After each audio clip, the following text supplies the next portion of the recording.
ओम शांति। आज हम विचार करेंगे मानव जीवन में जो भी दुख सुख आते हैं उसका आधार क्या है, क्योंकि अक्सर करके हम यही लोगों से सुनते हैं कि दुख सुख भगवान देता है। तो इन बातों भी हम विचार करें, क्या सच में भगवान ही दुख देता है और वही सुख देता है?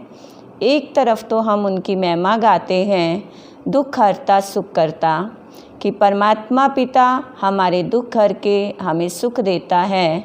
फिर ये दुख किस कारण आया? तो दुख का इल्ज़ाम हम भगवान के ऊपर क्यों दे देते हैं? तो ये भी एक कहीं ना कहीं छोटा सा पाप कर्म बन जाता है।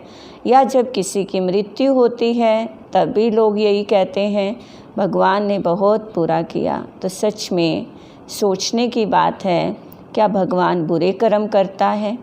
एक तरफ हम उनके पास मंदिरों में गुरुद्वारा साहब जाके शांति सुख की कामना करते हैं, मांगते हैं, और दूसरी तरफ कहते हैं कि वही दुख देता है।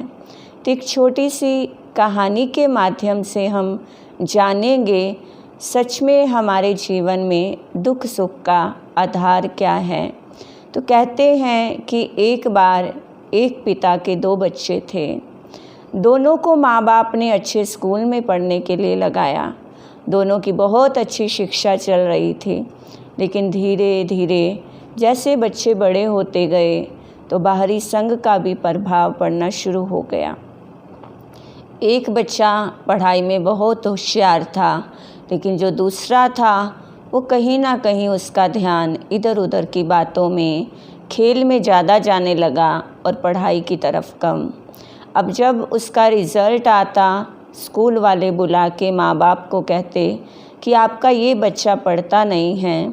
अब माँ बाप ने देखा एक तो पढ़ाई में बहुत होशियार है लेकिन दूसरा कमज़ोर है, तो उन्होंने ट्यूशन करवानी शुरू कर दी। चलो स्कूल में समझ नहीं आता, ट्यूशन जाएगा, कुछ सीख जाएगा। लेकिन थोड़ी और ऐसे ही गाड़ी चलती गई, पढ़ाई चलती गई, लेकिन उस बच्चे की यही शिकायत फिर स्कूल से आती कि आपका बच्चा पढ़ाई पढ़ता नहीं है। ऐसे करके 10-12 क्लास तक पूरा किया। जब माँ बाप ने देखा कि बार बार हर बार इसकी एक ही शिकायत आ रही है, माँ बाप ने अपने बच्चे को बिठा के पूछा कि तुम पढ़ते क्यों नहीं हो? उस बच्चे ने कहा, क्या करूं, मेरा मन ही नहीं करता पढ़ाई करने का। अब सोचने की बात है, छोटा था तो धक्के से भी भेज दिया, लेकिन जब वो बच्चा बड़ा हो गया तो उसके साथ हम धक्का भी नहीं कर सकते। तो माँ बाप ने पूछा, तेरा मन क्या करता है? तो उस बच्चे ने कहा, मैं ये काम करना शुरू करना चाहता हूँ। तो माँ बाप ने कहा ठीक है, उसको वो दुकान खुलवा दी, वो अपना कार्य करना शुरू कर दिया। लेकिन दूसरा भाई जो हर बार क्लास में टॉप करता था, वो अपने छोटे भाई को देख के अपनी पढ़ाई तो नहीं छोड़ सकता ना। आज अगर हमारे ऊपर भी ऐसी सिचुएशन आए तो हम क्या करेंगे? क्योंकि जो पढ़ाई में होशियार है वो पढ़ेगा, जो नहीं पढ़ना चाहता तो हम उसका भाग्य, उसके कर्म कहकर उसको छोड़ देते हैं।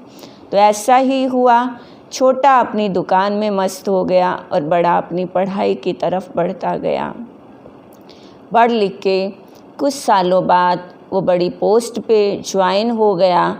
जब देखा सबने, आसपास वालों ने, कि फलाने का एक बेटा देखो पढ़ के ऑफिसर बन गया और दूसरा बेटा देखो दुकान चला रहा है, तो जाके छोटे को बोलते हैं कि देख तेरे माँ बाप ने तेरे साथ कैसा अन्याय किया। तेरे भाई को तो ऑफिसर बना दिया और तेरे को कहाँ बिठा दिया।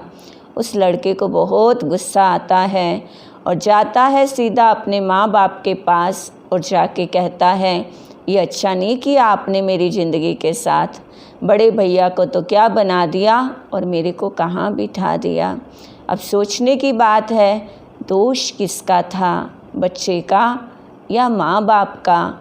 उन माँ बाप ने भी बच्चे को याद दिलाया, देख बेटा हमने कितने प्रयास किए तुझे पढ़ाने के लिए, तूने ही आखिरी हाथ खड़े कर दिए। कि मेरा मन नहीं करता पढ़ने का। जब तेरा मन नहीं किया तो हमने ही तेरे से पूछा तेरा मन क्या करता है, तो तूने इस तरफ इच्छा जताई कि मैं ये कारोबार करना चाहता हूँ। तो अब सोचने की बात है, एक भाई क्या बन गया और दूसरा कहाँ। तो अब वो उसकी इस जन्म की बात थी, लेकिन भूल गया मैं ही नहीं पढ़ा, मैं नहीं लिखा। मेरे माँ बाप ने तो कितने प्रयास किए, लेकिन मैंने पढ़ाई की और गौर नहीं किया। और वो दोष देने लगा अपने माँ बाप को। ये कहानी हम सब की भी है। परमात्मा हमारा पिता है, उसने हमें इस धरती पे भेजा श्रेष्ठ कर्म करने के लिए, लेकिन जब हम बुरे संग में आके बुरे कर्म करते हैं वैसा फल मिलता है, दुख आता है, तो हम दोष देना शुरू कर देते हैं भगवान को। फलाने को तो सब कुछ अच्छा दिया, लेकिन मेरी झोली में ही सारे दुख डाल दिए। तो परमात्मा पिता दुख नहीं देते, दुख हमें अपने कर्मों के कारण ही मिलता है। तो ये समय की मांग है, अपने आप को जाने, अपने कर्मों को श्रेष्ठ बनाएं और परमात्मा पिता को दोष देना बंद करें, क्योंकि सच में वो सुख का सागर है, वो सुखों की खान है, वो हमारा माता पिता है और वो हमें सदा ही सुखी बनाना चाहते हैं। सच में अगर हम सुखी रहना चाहते हैं तो एक कदम परमात्मा पिता की ओर बढ़ाएं और अपने जीवन को सुखी बनाएं। ओम शांति, ओम शांति।